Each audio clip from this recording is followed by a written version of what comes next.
मैं एक राजा दशरथ की लाल को मैं गाली सुनाने जा रही हूँ। आप लोग को अच्छा लगे कमेंट करिएगा, लाइक करिएगा, सब्सक्राइब करिएगा, कमेंट करना मत भूलिएगा। अगर अच्छा लगे तो ज़रूर करिएगा। तो मैं गाने जा रही हूँ। खजम साजी बराती चालल राजा दशरथ, साजी बारात चालल राजा दशरथ, राजा जनक के दुआरी रघुनाथ लाला के, राजा जनक के दुआरी रघुनाथ लाला के, राजा जनक के दुआरी रघुनाथ लाला के।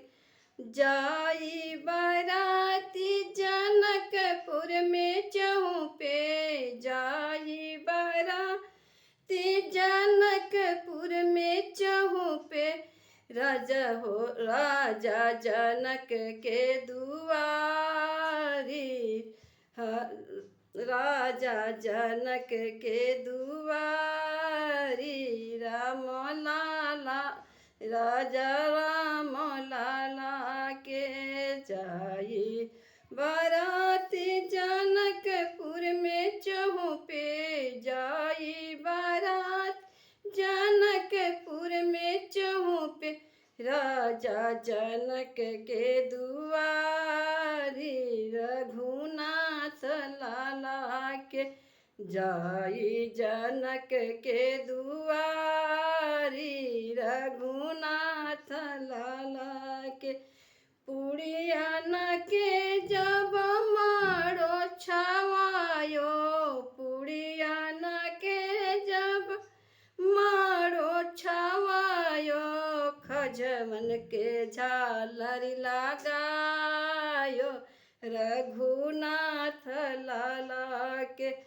खजवन के झालर लगायो रघुनाथ लाला, खजवन के जब झालर लगायो, खजवन के जब झालर लगायो, लडुआन लटकन लटकायो रघुनाथ लाला के। लडुअन के लटकन लटकायो रघुनाथ लाला के।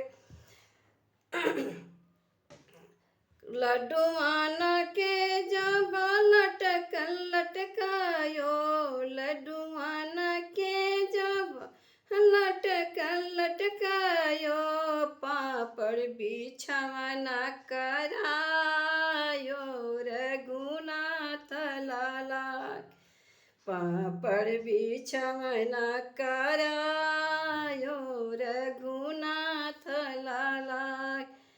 तही पर बैठल रामचारू भैया, तही तर बैठल रामचारू भैया, सखी सभे पारत गारी रघुनाथ लाला के। सखी सभे पारत गारी रघुनाथ लाला के। एक भैया जेवे दूसर भैया जेवे, एक भैया जेवे दूसर भैया जेवे, तीसर भैया जले सारा माई रघुनाथ लाला के। तीसर भैया जले सारा माई रघुनाथ लाला के।